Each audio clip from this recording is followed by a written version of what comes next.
আমার বান্দা এবং বান্দিরা শোনেন, কিয়ামতের ময়দানে 1 না 2 নয় 50,000 বছর হাসরের মাঠে দাঁড়িয়ে থাকতে হবে। কয় হাজার বছর? জোরে বলেন, কয় হাজার বছর? 50,000 বছর দাঁড়িয়ে থাকতে হবে। মানুষের মাথার উপরে আধা হাত উপরে সূর্য থাকবে, 1 নয় 2 নয় 70 গুণ তাপ বৃদ্ধি করা হবে। মানুষের মাথা ঠাস ঠাস করে ফেটে যাবে, টকবক করতে থাকবে মানুষের মাথার মজক। এই অবস্থায় মানুষ পেরেশান হয়ে যাবে। সমস্ত মানুষ ইয়া নাফসি বলতে থাকবে। নবীরাও বলবে ইয়া নাফসি। আদম আলাইহিস সালাম বলবেন ইয়া নাফসি, ইব্রাহিম আলাইহিস সালাম বলবেন ইয়া নাফসি, ঈসা আলাইহিস সালাম বলবেন ইয়া নাফসি, ইদ্রিস আলাইহিস সালাম বলবেন ইয়া নাফসি, নূহ আলাইহিস সালাম বলবেন ইয়া নাফসি। সমস্ত মানুষ, সমস্ত নবী রাসূল, সমস্ত গাউস কুতুব ইয়া নাফসি বলতে থাকবে। শুধু একজন নেতা, একজন মানুষ, একজন নবী বলবে ইয়া উম্মতি। জোরে কোন সুবহানাল্লাহ। সমস্ত মানুষ, সমস্ত নবী, সমস্ত রাসূল, সমস্ত গাউস কুতুব বলবে ইয়া নাফসি, আল্লাহ আমাকে বাঁচাও, আমাকে বাঁচাও। আমার নবী বলবেন ইয়া উম্মতি, আল্লাহ আমার উম্মতকে তুমি বাঁচাও। সুবহানাল্লাহ। আমার উম্মতকে তুমি বাঁচাও, আমার উম্মতকে বাঁচাও। 5টা প্রশ্ন। 1 নাম্বার প্রশ্ন হলো, ও আল্লাহর গোলাম, মরতেই হবে। কুল্লু নাফসিন যায়িকাতুল মাউত। সৃষ্টি যখন করেছেন মৃত্যু অবশ্যই আল্লাহ তাআলা আমাদেরকে দিবেন, ঠিক কিনা বলেন? আফা হাসিবতুম আন্নামা খালাকনাকুম আবাসাও ওয়া আন্না ইলাইকুম লা তুরজাউন। এই দুনিয়ার মানুষ, তোমরা এমনি এমনি মনে করো না আমি তোমাদেরকে খাওয়া বানাইছি, বৃথা বানাইছি, এমনি এমনি বানাই নাই। আমার কাছে তোমাদেরকে অবশ্যই অবশ্যই প্রত্যাবর্তন করতে হবে। এই জন্য বলতেছেন 5টা প্রশ্ন। 1 নাম্বার প্রশ্ন হলো, আমি আল্লাহ তাআলা তোমাদেরকে 60-70 বছরের জিন্দেগি দিয়া পৃথিবীতে প্রেরণ করেছি। এই জিন্দেগিটুকু কোন পথে ব্যয় করেছো হিসাব দিয়ে যাও। সুবহানাল্লাহ বলেন। 60-70 বছরের জিন্দেগি কে হিসাব নেবেন? জোরে কোন? আল্লাহ তাআলা হিসাব নেবেন। 2 নাম্বার প্রশ্ন হলো, ও বান্দি, ও আব্দুল করিম, আব্দুল জব্বার, রহিমা, সাদিয়া, খাদিজা, তোমরা যারা আছো, ও মা বোনেরা শোনেন। শুধু তাই নয়, এই 60-70 বছরের জিন্দেগির মধ্যে একটা জিন্দেগি দান করেছেন, একটা টাইম দিয়েছিলেন যৌবনকালের বয়স। যৌবনকাল ডেঞ্জারাস পিরিয়ড, ভয়ঙ্কর সময়। এই যৌবনকালের হিসাব কিয়ামতের ময়দানে আল্লাহ তাআলা নেবেন। বলুন সুবহানাল্লাহ। আমার আল্লাহ তাআলা বলবেন। 2 নম্বর প্রশ্ন, 60-70 বছরের জিন্দেগির মধ্যে একটা যৌবনকাল সময় দিয়েছিলাম, এই যৌবনকালটা কোন পথে ব্যয় করেছো? এই হিসাব কিন্তু আমার আল্লাহ তাআলা নিবেন। যৌবনকালের ইবাদত আমার মাওলার কাছে বড় দামি, ঠিক কিনা বলেন? সমস্ত নবী রাসূল যৌবনকালে বেশি বেশি ইবাদত করেছে গো।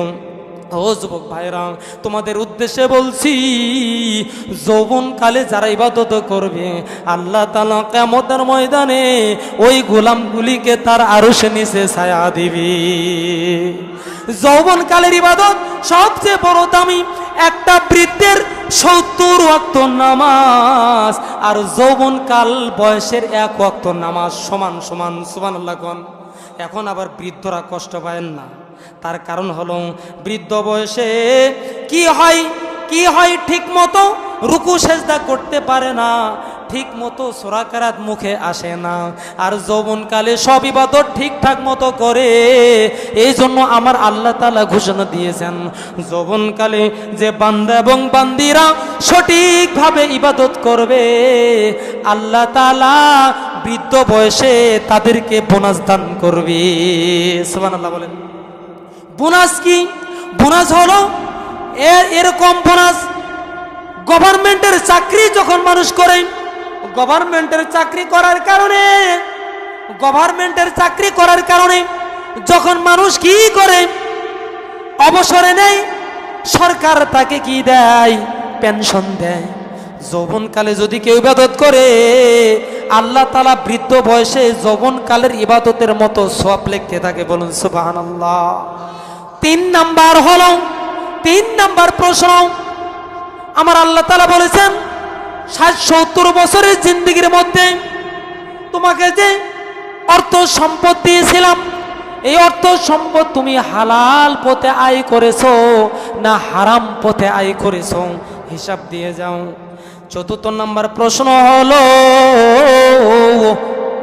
যে অর্থ উপার্জন করেছো হারাম পথে ব্যয় করেছো না হালাল পথে ব্যয় করেছো, হিসাব নেবেন কে? আল্লাহ তাআলা। এরপর আল্লাহ তাআলা 5 নাম্বার প্রশ্ন করবে, ও আল্লাহর গোলামরা শোনেন, ও আল্লাহর বান্দিরা শোনেন। 5 নাম্বার প্রশ্ন হলো, কোরআন হাদিস যতটুকু জানছো কতটুকু আমল করেছো, হিসাব দিয়ে যাও। শুধু তাই নয়, রাসূলুল্লাহ সাল্লাল্লাহু আলাইহি ওয়াসাল্লাম হাদিসের মধ্যে বলেছেন, ইগতানিম খামসান কাবলা খামসিন শাবাবাকা কাবলা হারামিক। রাসূল বলেছেন 5 জিনিস আসার আগে 5 জিনিসকে তোমরা আল্লাহর অনুগ্রহ আর দয়া মনে করো। সুবহানাল্লাহ কোন? 5টা জিনিস আসার আগে 5টা জিনিসকে আল্লাহর দয়া মনে করতে হবে। কে বলেছেন? আল্লাহ বলেছেন, রাসূল বলেছেন। সেগুলো হলো কি? 1 নাম্বার হলো শাবাবাকা কাবলা হারামি, যখন বার্ধক্য আসে, বৃদ্ধ হওয়ার আগেই যৌবনকে আল্লাহর দয়া মনে করো। বলুন সুবহানাল্লাহ। বৃদ্ধ হওয়ার আগে যৌবনকে কার দয়া মনে করব বলেন? আল্লাহর দয়া মনে করব। কিন্তু আল্লাহর দয়া মনে করি না। যৌবনকালে সব কিছু টনটনা থাকে। যৌবনকালে বান্দা বান্দির চামড়া টাইট থাকে, ঠিক কিনা বলেন? এই জন্য বলেছেন যৌবনকালে কি করে, চামড়া যখন থাকে টাইট, আল্লাহর সঙ্গে করে তখন ফাইট, ঠিক কিনা বলেন? যখন চামড়া হয় ঢিল, আল্লাহর সঙ্গে দেয় তখন বান্দা বান্দি মিল, ঠিক কিনা বলেন? যৌবনকালে ইবাদত করতে বললে, যৌবনকালে যদি দাড়ি রাখতে বলি, যৌবনকালের সময় যদি মা বোনকে নামাজের কথা বলি, তখন মা বোন বলে, হুজুর এখনো বহু সময় আছে, এখনো তো নাই নাতিল হয় নাই, এখনো তো বৃদ্ধা হয় নাই, অনেক সময় আছে। আপনারাই বলেন, সময় আছে এই কথা কেউ বলতে পারবে নাকি বলেন? কবি একজন গায়ক আছিলেন, এই বাংলাদেশের বড় গায়ক ফিরোজ শাহী, নাম শুনছেন নাকি? গায়ক ফিরোজ শাহী বাংলা একাডেমিতে গান গাইতেছিলেন। গানটা কি? 1 মিনিটের নাই রে ভরসা, 1 মিনিটের নাই রে ভরসা, সঙ্গ হবে রং তামাশা, 1 মিনিটের নাই রে ভরসা, ঠিক না বলেন? 1 মিনিটের ভরসা নাই। ওই ফিরোজ শাহী গান গাইতে গাইতে স্টেজের মধ্যে তখনই পড়ে গেছেন, আজরাইল এসে তার জানটাও নিয়ে গেছেন। গানটাও শেষ, জীবনের সময়ও তার শেষ। জোরে বলেন সুবহানাল্লাহ, জোরে কোন? এই জন্য যুবক ভাইদেরকে যখন বলি, ও যুবক ভাই একটু দাড়ি রাখেন, তখন বলে, হুজুর ও হুজুর এখনো তো বয়স হয় নাই, বিয়ে শাদী করি নাই। অনেক যুবক আছেন বিয়ে শাদীও করেছে, কিন্তু দাড়ি রাখতে খুব লজ্জা পায়, ঠিক না বলেন? ও দুনিয়ার বান্দা, কবরে যখন যাবেন, কোনো আমল যদি না থাকে, মুখের মধ্যে যদি দাড়ি দেখে, ও মুনকার নাকির যখন মুখের মধ্যে রাসূলের সুন্নত দেখবে, তখন দেখবেন এই সুন্নত থাকার কারণে আযাব দিতে লজ্জা পায়। সুবহানাল্লাহ, জোরে কোন? দাড়ির মর্তবা এমন একটা সুন্নত, ও মুসলমান, এমন একটা সুন্নত, সব কিছু আপনার কাছ থেকে খুলে নেওয়া হবে, সব কিছু ঠাস ঠাস করে খুলে নেওয়া হবে। গায়ের চাদর, গায়ের জামা, গায়ের লুঙ্গি প্যান্ট সব কিছু খুলে নেওয়া হবে। তিনখান সাদা কাপড় যাবে, ঠিক কিনা কন? আস্তে কন ঠিক, জোরা বলেন ঠিক। আল্লাহর গোলাম, সব কিছু খুলে নেওয়া হবে, কিন্তু একটা জিনিস খোলা যায় না, এই দাড়িটা হাসর পর্যন্ত, কবরে, হাসরে, মিজানে, জান্নাত পর্যন্ত থাকবে, ঠিক না বলেন? এই জন্য কবরের মধ্যে যদি দাড়ি দেখে, ওই বান্দার সওয়াল জবাব সহজ হবে। এই জন্য যৌবনকালের ইবাদত বড় প্রিয়। আমরা ইহা মনে না করি, কারণ আসার সিরিয়াল আছে, যাওয়ার কোনো সিরিয়াল নাই, ঠিক কিনা কন? কখন আসব, কখন যাব, একের পর এক আসে সিরিয়াল আছে, যাওয়ার কোনো সিরিয়াল নাই। আমি গোলাম, আমি যৌবন বয়সেই আমি যে ভাবলাম বিয়ে শাদী করি নাই, দাড়ি রাখবো না, এখনই যদি দাড়ি রাখি মানুষের ডাকবে মুরব্বি। কি ডাকবে যেরকম? বিয়েই করলাম না, মুরব্বি করে ডাকবে, ঠিক কিনা কোন? তাহলে বিয়ে করতে গেলে কবে বেটার বয়স হয়েছে বুড়ো, কি ভাই বুড়ো, বিয়ে দিবে না, এরকম মনে করবেন যুবক ভাইরা, কিন্তু তা নয়। আপনি বিয়ে পর্যন্ত পৌঁছতে পারবেন কিনা এর গ্যারান্টি দিতে পারবেন। যে যুবতী বলবে বুড়োর কাছে বিয়ে বসবো না, আমরা যুবকরা বলবো তোর মতো যুবতীর আমাদের দরকার নাই, ঠিক কিনা কোন? আমরা ঈমান নিয়ে কবরে যেতে চাই। ও আল্লাহর গোলামরা, আমার বয়স কম হলেও আমি অল্প বয়সেই দাড়ি রাখছি, দাড়ি রেখে আমি ঠকছি নাকি? জোরে কোন, দাড়ি রেখে ঠকছি নাকি? একটা বেদাড়িওয়ালা হাঁটে, আমি বাদশাহ হুজুরও হাঁটি, বেদাড়িওয়ালা সালাম বেশি পায় না, বাদশাহ হুজুর সালাম বেশি পায়। জোরে কোন, দাড়িওয়ালা হুজুরেরা, দাড়িওয়ালা মানুষ সালাম বেশি পায়। এই আল্লাহর গোলাম, ছোট্ট বয়সে দাড়ি রাখবেন, ছোট্ট বয়সে নামাজ পড়তেছেন, রাস্তা দিয়ে হাঁটবেন, বড় বড় মুরব্বী ওই যুবক ভাইকে সালাম দিতে থাকে, ঠিক কিনা বলেন? আল্লাহর কত রহমত।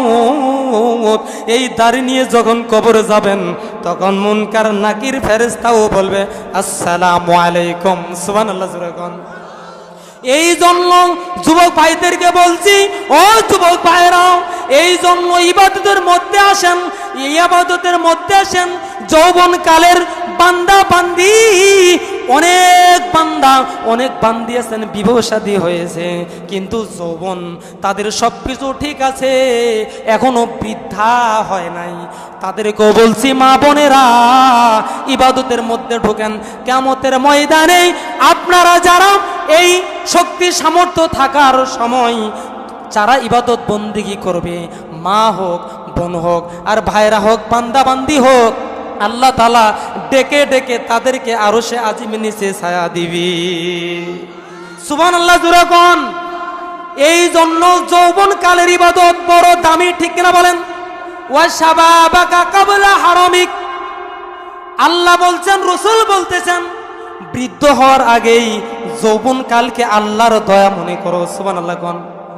যৌবন কালের সময় যদি বলা হয়, ও আল্লাহর গোলাম একটু তাবলিগে 3 দিনের জন্য লাগান, তখন বলে এখনো তো বয়স হয় নাই, আর একটু ভারী হই, তারপরে 3 দিনের জন্য যাব, ঠিক কিনা বলেন? যখন একটা বৃদ্ধ, একটা হাফ বয়স্ক মানুষ ইবাদত বন্দেগী অল্প অল্প করে পরিপূর্ণভাবে ঢুকে নাই, হঠাৎ করে অসুস্থ হয়, তখন বলে হুজুর, ও হুজুর, আমার জন্য একটু খাস করে দোয়া করবেন। আল্লাহ যদি আমাকে সুস্থ করে, মসজিদের আঙ্গিনা আমি আর ছাড়ব না, ঠিক না বলেন? আমি 40 দিনের চিল্লাই যাব, 3 দিনের তাবলিগে যাব, দোয়া করেন আল্লাহ তাআলা যদি আমাকে সুস্থ করে, 5 ওয়াক্ত নামাজ মসজিদে গিয়ে আদায় করব, 1 ওয়াক্তও ছাড়ব না। অথচ ওই বৃদ্ধটা এক সময় যৌবনকালের বয়স ছিল, ঠিক না বলেন? আবার আল্লাহ তাআলা তার এই নিয়তের উপর যখন তাকে সুস্থ করে দেন, তখন আর সে নামাজে যায় না। তখন যদি বাদশাহ হুজুর বলে, ও আব্দুল করিম, আপনি না বলছিলেন সুস্থ হলে মসজিদে যাবেন, এখন তো সুস্থ হয়েছেন, মসজিদে যান না কেন? তখন বলে, ও হুজুর, ও হুজুর, এই কাজ ওই কাজ, জমিনের কাজ, ব্যবসার কাজ, চাকরি কাজ, এরপরে পরিবার পরিজনের অনেক কাজ। কখন নামাজে যাই, কখন মসজিদে যাই, সময় নাই, ঠিক না কোন? ও আল্লাহর গোলাম, যখন মারা যাবেন, মালাকুল মউত যখন মুখের উপর আসবে, তখন আপনার সবকিছু মনে পড়বে, ঠিক কিনা বলেন? সবকিছু মনে পড়বে। হুজুরেরা বলে কিয়ামতের কথাও, হুজুরেরা বলে কবরের আযাবের কথা, হুজুরেরা বলে হাসরের কথা, হুজুররা বলে মিজানের কথা, তাবলীগওয়ালা ভাইরাও বলে, অনেক নেককার সলিন বান্দা বান্দি বলে, কিন্তু আমরা সবাই কিন্তু সেগুলো ধিক্কার দিয়ে দূরে সরাই। আমরা কাতল মাছ হয়ে বসে আছি। কাতল মাছ কি মাছ ভাই? আজুরাগণ কি মাছ? কাতল মাছ কেন বললাম? কাতল আর পুঁটির একটা ঘটনা বলি শোনেন। কাতল আর পুঁটি একটা পুকুরের মধ্যে, কাতল আর পুঁটি বাস করে। এখন পুকুরের ধারে একজন বান্দা বড়শিতে খাবার দিয়া পুকুরের মধ্যে বড়শি ফেলাইছে। ছোট্ট ভাত বড়শি। কি বড়শি ভাই? জোরে কোন কি বড়শি? ভাত বড়শি ফেলাইছে। এখন পুঁটি টুপ টুপ করে খায়, আবার খুঁট মারে, কিন্তু ওই পুঁটি ছেড়ে চলে যায়, ছেড়ে চলে যায়। ওর অভিজ্ঞতা আছে যে ওই বড়শিতে খাবার। এখন ওই খাবার দেখার পরে কাতল মাছ দ্রুত গতিতে খাবারের জন্য ছুটছে। কোথায়? খাবারের জন্য।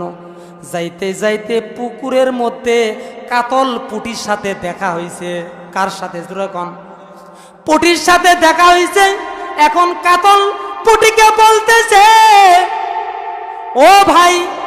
পুঁটি কাতলকে বলতেছে, কাতল ভাই কোথায় যাও?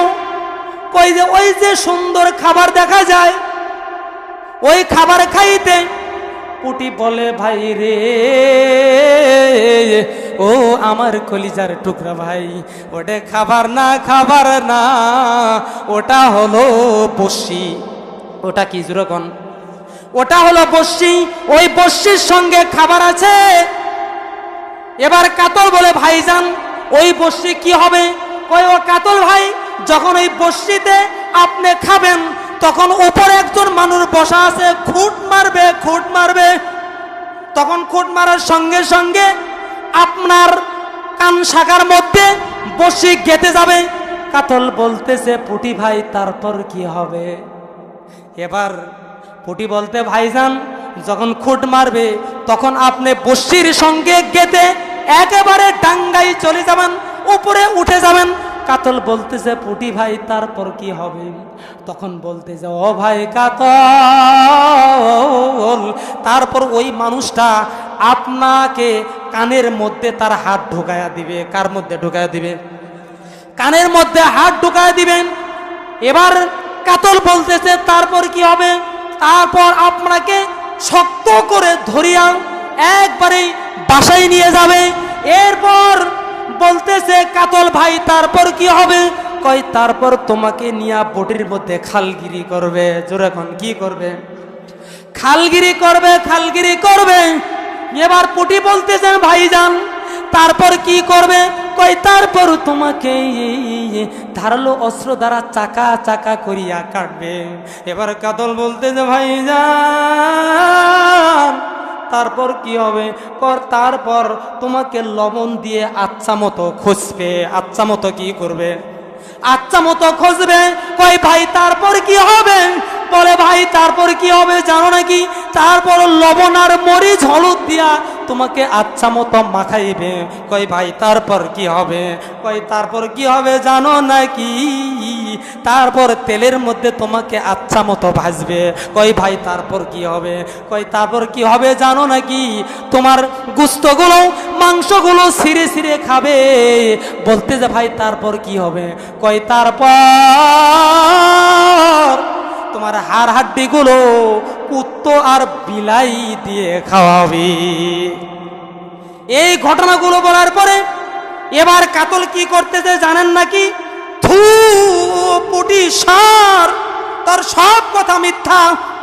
এবার দ্রুত গতিতে ছুটছে খাবার জন্য। এবার যখন খাবার গিয়ে খাইছে, ওই যে পুটির বর্ণনা শুরু হয়ে গেছে, ঠিক কিনা কোন? এবারে কানের মধ্যে ওই রকম বর্ণনা শুরু হয়ে গেছে। খালগিরি শুরু হয়ে গেছে, লবণ দিয়া খসা শুরু হয়ে গেছে। এখন কাতল বলে, আই রে পুটি ভাইয়ের কথা না শুনিয়া কি অবস্থায় হলো ভাই। এজন্য আপনারা হুজুরদেরকে পুটি মনে করিয়েন না, কাতল সেজে দুনিয়ায় বসে থাকেন না।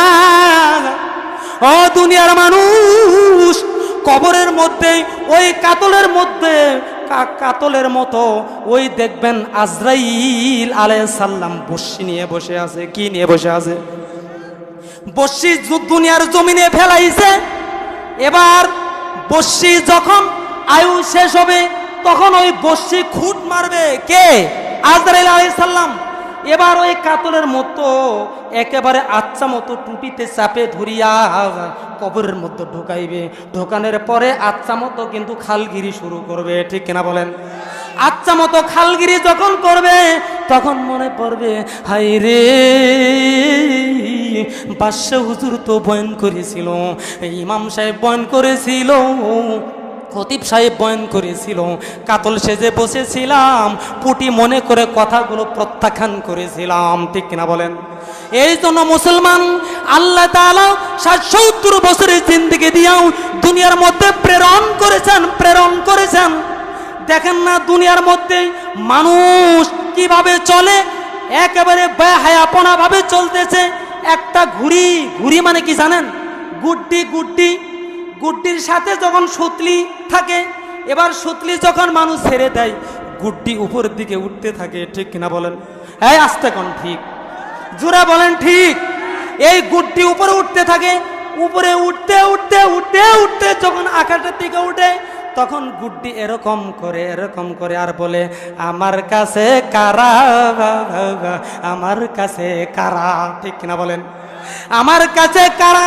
যখন ওই গুড্ডি যে সুতলি ছেড়ে দিয়েছে তখন যখন সে পেঁচাইতে যখন কাছে নিয়ে আসে টুটি চেপে ধরে তখন গুড্ডি আর বলে না আমার কাছে কারা, ঠিক কিনা বলেন? ও দুনিয়ার মেম্বার, ও দুনিয়ার চেয়ারম্যান, ও দুনিয়ার মাতাব্বর, ও মা বোনেরা শুনে রাখেন, এখন হয়তো ক্ষমতার দাপটে আপনার স্বামী হয়তো মেম্বার, আপনার স্বামী হয়তো বংশধর মানুষ, আপনার স্বামীর দাপট আছে, আর একজন মহিলা পার্শ্ববর্তী মহিলা করেন কর, তোর টাইম আছে নাকি, তোর বেল আছে নাকি, ঠিক কিনা বলেন? আমার কাছে কারা, আমার কাছে কারা যখন আজরাইলের কাছে দিবে ধরা তখন আর আমার কাছে কারা এই সাউন্ড থাকবে না, ঠিক কিনা বলেন? ও দুনিয়ার মানুষ, এই জন্য আজরাইল আলাইহিস সালাম টুটি চেপে ধরে যখন কবরে নিবে খালগিরি শুরু হয়ে যাবে, ঠিক কিনা বলেন? খালগিরি করতে করতে হাসরের মাঠে নিয়ে যাবে। এরপরে পুলসিরাত আছে, এরপরে আমলনামা আছে, এরপরে আপনাকে আমাকে খালগিরি করিয়া জাহান্নামের মধ্যে ঢোকাবে, ঠিক কিনা বলেন? এই জন্য বলছিলাম ওয়া শাবাবাকা কাবলা হারামিক, যৌবন কালের ইবাদত আল্লাহর কাছে বেশি প্রিয়। এই জন্য বৃদ্ধ হওয়ার আগে যৌবন কালকে আল্লাহর গনিমত মনে করতে হবে, ঠিক কিনা বলেন? দুই নাম্বার হলো ওয়া ফারাগাকা কাবলা শুগলিক। 2 নাম্বার বলতেছেন যে ব্যস্ত হওয়ার আগেই অবসরকে আল্লাহর দয়া মনে করো, ঠিক কিনা বলেন? অবসর পাইছেন আর ঘরের মধ্যে স্টার জালসা জি বাংলা ছবি দেখে কাটাইছেন, ঠিক কিনা বলেন? 4 দোকানে গিয়া কি করতেছেন? হেলাই খেলাই সময় নষ্ট করতেছেন, অথচ এই সময়ের কত দাম। অবসর আছেন, এখন জিকির নাই, ফিকির নাই, নামাজ নাই, কালাম নাই, কিচ্ছু নাই। যখন ব্যস্ততা এসে হাজির হয় তখন বলে আব্দুল জব্বার বলে, হাই রে একটু যদি ফ্রি হইতাম, একটু জিকির করতাম, একটু যদি ফ্রি হইতাম 5 ওয়াক্ত নামাজ ভালোভাবে পড়তাম, একটু যদি ফ্রি হইতাম তাহাজ্জুদ গুজার হইতাম, ঠিক কিনা বলেন? এই জন্য ব্যস্ত হওয়ার আগেই অবসর আল্লাহর গনিমত মনে করো, সুবহানাল্লাহ বলেন। এরপরে কি বলতেছেন? ওয়া গিনাকা ক্বাবলা ফাকরিক। আল্লাহ তাআলা বলতেছেন, রাসূল বলতেছেন, ও দুনিয়ার মানুষ, দরিদ্র হওয়ার আগেই ধনাঢ্যকে আল্লাহর গনিমত মনে করো। গনিমত, আল্লাহর গনিমত মনে করো। এখন ধনাঢ্য আছি, দরিদ্র আসার আগেই ধনাঢ্যকে মূল্যায়ন করো। কি করো ভাই? মূল্যায়ন করো। এখন যে পরিমাণ যা কিছু সামনে আছে এই পরিমাণ আল্লাহ রাস্তায় ব্যয় করো। ঠিক কিনা বলেন? যতটুকু আছে ততটুকুর মধ্যে আল্লাহ রাস্তায় ব্যয় করো। যখন ফকির হয়ে যাব, দরিদ্র হয়ে যাব, তখন কিন্তু ব্যয় করা যাবে না। ঠিক কিনা বলেন? এই জন্য মা বোনদের উদ্দেশ্য করে বলছি, বেশি বেশি দান করবেন, বেশি বেশি সদকা করবেন। বেশি বেশি দান করলে কোনো আমল যদি নরমাল হয়, কিয়ামতের ময়দানে দান করার কারণে আল্লাহ তাআলা মাফ করে দিয়া জান্নাতুল ফিরদাউস দিয়া দিবে। শুধু তাই নয়, ও মা বোনেরাও, আপনাদের উদ্দেশ্যে বলছি, আপনাদের উদ্দেশ্যে বলছি। এরপরে রাসূল বলতেছেন, ও সিহাতাকা কাবলা শুগলিক। রাসূল বলতেছেন, ও দুনিয়ার মানুষ শোনো, অসুস্থ হওয়ার আগেই সুস্থতাকে আল্লাহর দয়া মনে করো। ঠিক কিনা বলেন? যে অসুস্থ আছে তাকে গিয়া জিজ্ঞেস করেন, ও ভাই তুমি কেমন আছো? কত মানুষ হসপিটালে কত রোগে আক্রান্ত হয়ে মৃত্যুর সঙ্গে পাঞ্জা লড়তেছে। ঠিক কিনা বলেন? বহুত মানুষ মৃত্যুর সঙ্গে পাঞ্জা লড়তেছে। এজন্য সুস্থতা আল্লাহর বড় নিয়ামত। ঠিক কিনা বলেন? আল্লাহর বড় নিয়ামত। এই জন্য সুস্থ থাকা অবস্থায় বেশি বেশি মাওলা পাকের জিকির করব, বেশি বেশি ইবাদত বন্দি করব। ঠিক কিনা বলেন? এরপর রাসূল বলতেছেন, ওয়া হায়াতাকা ক্বাবলা মাউতিক। রাসূল বলতেছেন, ও দুনিয়ার মানুষ, মউত আসার আগেই হায়াতকে আল্লাহর দয়া মনে করো। সুবহানাল্লাহ, জোরে বলেন। মউত আসার আগেই হায়াতকে কার গনিমত মনে করব? আল্লাহর গনিমত, আল্লাহর দয়া মনে করব। দয়া মনে করলে হায়াতকে মূল্যায়ন করব। মৃত্যু আসার আগেই যদি প্রস্তুতি গ্রহণ করি, তাহলে আল্লাহ তাআলা আমাদেরকে মাফ করে দিয়ে জান্নাত দিবেন। আল কাইস মান দানা নাফসাহু ওয়া আমিলা লিমা বাদাল মাউত। ওই ব্যক্তি সবচাইতে বুদ্ধিমান আর জ্ঞানী যে ব্যক্তি মৃত্যুর আগে মৃত্যুর প্রস্তুতি গ্রহণ করে।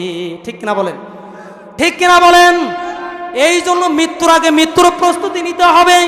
সম্মানিত মুসলিমবৃন্দ, এই জন্য মৃত্যুর আগে মৃত্যুর প্রস্তুতি নিব। কি দিয়া প্রস্তুতি নিব? নামাজ দিয়া, বন্দেগি গিয়া, দান সদকা করিয়া, একবারে বেশি বেশি নেক আমল করিয়া আমরা আল্লাহর দরবারে প্রত্যাবর্তন করব। ঠিক না বলেন?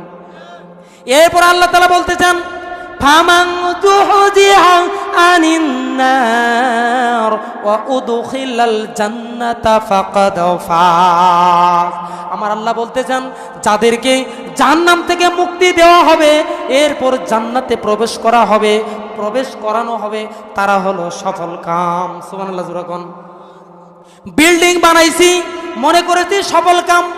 বিল্ডিং বানাইছি, বড় বড় অট্টালিকা বানাইছি, মনে করেছি সফল কাম, কিন্তু তারা সফল কাম নয়। যারা জান্নাতে প্রবেশ করবে এরাই হলো সফল কাম। জোরে বলেন সুবহানাল্লাহ। এরপর আল্লাহ বলতে যান, ওয়া মাল হায়াতাদ দুনিয়া ইল্লা মাতাউল গুরুর। সুবহানাল্লাহ, জোরে কোন। এই দুনিয়া ধোঁকা ছাড়া কিছুই নয়, ধোঁকা ছাড়া কিছুই নয়। এই জন্য বেশি বেশি নেক আমল করব, বেশি বেশি দান করব। দান করতে রাজি আছে কিনা বলেন? সবাই দান করতে রাজি আছে কিনা? নেক আমল, ইবাদত বন্দেগি অনেক কিছু কিছু কম হইলেও এমন এমন দান করব, কিয়ামতের ময়দানে দানের সব যখন সামনে আসবে তখন মনে হবে, হায়রে আল্লাহ, দুনিয়া অল্প খরচ করিয়া বেশি বেশি দান করিয়া আখিরাতের ব্যাংকে জমা করি নাই কেন? আমার আল্লাহ বলতেছেন, ইয়া আইয়ুহাল্লাযীনা আমানুত্তাকুল্লাহা ওয়াল তানজুর নাফসুম মা কদ্দামাত লিগাদ লিগাদ। সুবহানাল্লাহ, জোরে বলেন। ওয়াত্তাকুল্লাহা ইন্নাল্লাহা খাবীরুম বিমা তা'মালুন।